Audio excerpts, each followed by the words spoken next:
जय श्री कृष्णा, जय श्री सीताराम। दर्शकों, आज हम जानेंगे श्रावण मास के कृष्ण पक्ष की एकादशी की कथा, पूजन विधि एवं महात्म्य के बारे में। दर्शकों, श्रावण मास के कृष्ण पक्ष की एकादशी पवित्रा एकादशी अथवा कामिका एकादशी कहलाती है। इस एकादशी में भगवान श्री विष्णु का पूजन किया जाता है। इसके व्रत के करने से सभी कामनाओं की पूर्ति होती है। इसी से इस एकादशी को कामिका एकादशी कहा जाता है। इस एकादशी का व्रत करने से सभी पाप नष्ट हो करके मनुष्य पवित्र हो जाता है। इसीलिए इस एकादशी को पवित्रा एकादशी कहा जाता है। इस एकादशी के व्रत को करने से ब्रह्म हत्या तक का दोष निवारण हो जाता है। वास्तव में यह एकादशी बहुत ही पवित्र और पुण्यदायिनी व्रत है, जो हर प्रकार के पापों से मुक्ति दिलाने में समर्थ है। इस एकादशी की कथा सुनने से भी वाजपेय यज्ञ के फल की प्राप्ति होती है।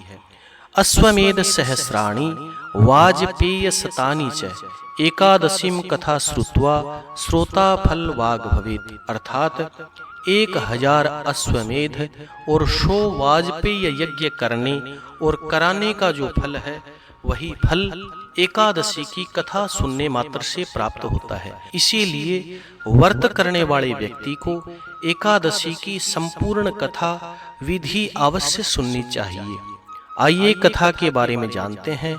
एक बार अर्जुन भगवान से पूछते हैं कि हे प्रभु, अब आप मुझे श्रावण मास के कृष्ण पक्ष की एकादशी की कथा सुनाइए। उस एकादशी का क्या नाम है तथा उसकी विधि क्या है? इसमें कौन से देवता का पूजन करना चाहिए? इसका व्रत करने से मनुष्य को कौन से फल की प्राप्ति होती है?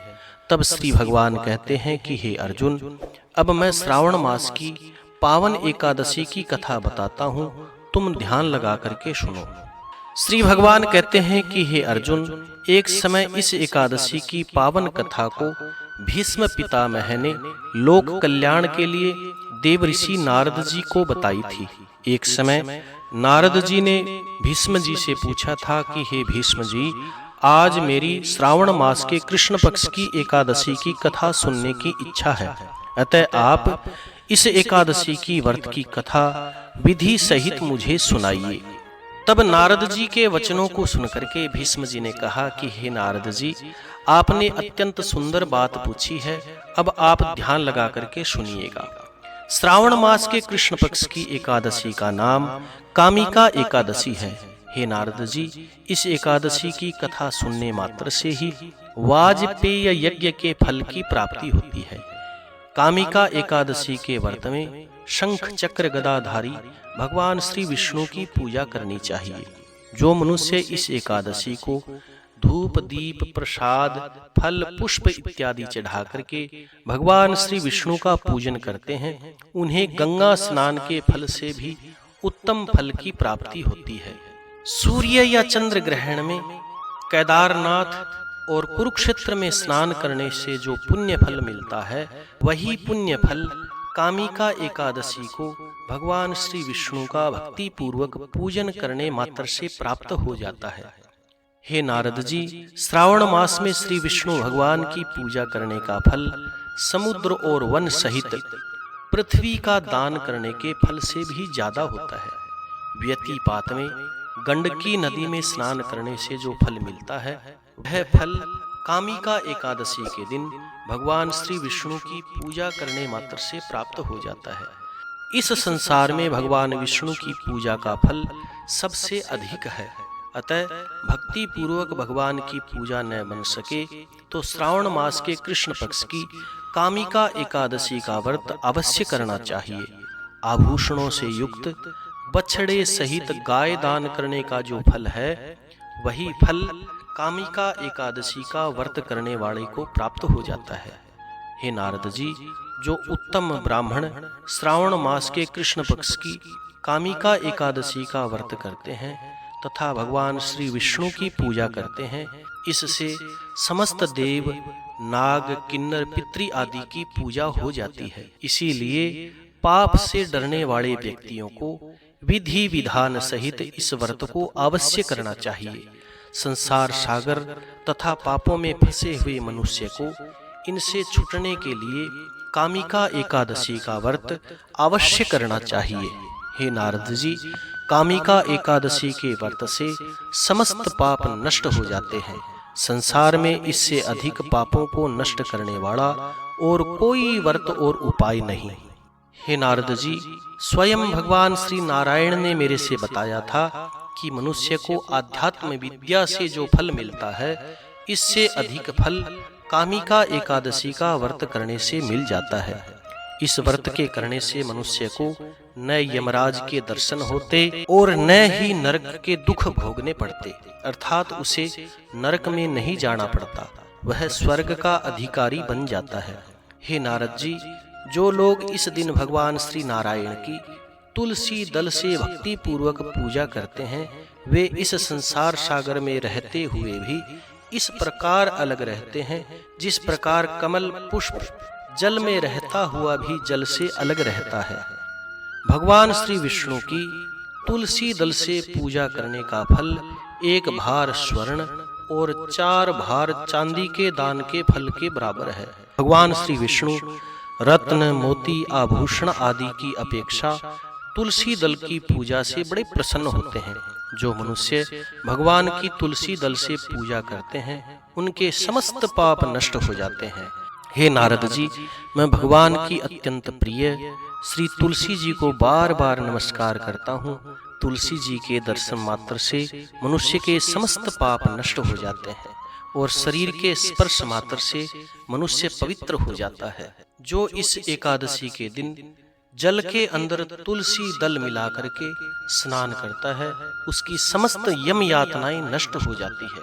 जो मनुष्य तुलसी जी को भक्ति पूर्वक भगवान के चरणों में अर्पण करता है, उसे मुक्ति मिलती है।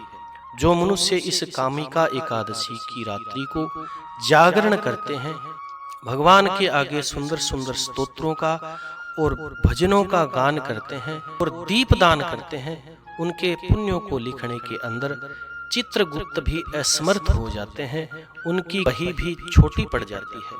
हे नारद जी, जो मनुष्य इस एकादशी के दिन भगवान के सामने दीप प्रज्वलित करके भगवान की आरती करते हैं, उनके पितर स्वर्ग लोक में अमृत का पान करते हुए उसे आशीर्वाद प्रदान करते हैं। जो मनुष्य भगवान के सामने घी या तिल के तेल का दीपक जलाते हैं, उनको सूर्य लोक में भी हजारों दीपकों का प्रकाश प्राप्त होता है। हे नारद जी, प्रत्येक मनुष्य को कामिका एकादशी का व्रत अवश्य करना चाहिए। इस व्रत के करने से ब्रह्म हत्या आदि समस्त पाप नष्ट हो जाते हैं। व्रत करने वाला व्यक्ति इस लोक में समस्त सुखों को भोग करके अंत में भगवान के धाम को प्राप्त होता है। इस कामिका एकादशी के महात्म्य के सुनने से पढ़ने से भी मनुष्य स्वर्ग को जाता है। इस एकादशी की कथा इस प्रकार से है। हे नारद जी, एक गांव के अंदर एक क्षत्रिय और एक ब्राह्मण रहते थे। दोनों का एक दिन विवाद हो जाता है और विवाद के अंदर उस क्षत्रिय से ब्राह्मण की हत्या हो जाती है।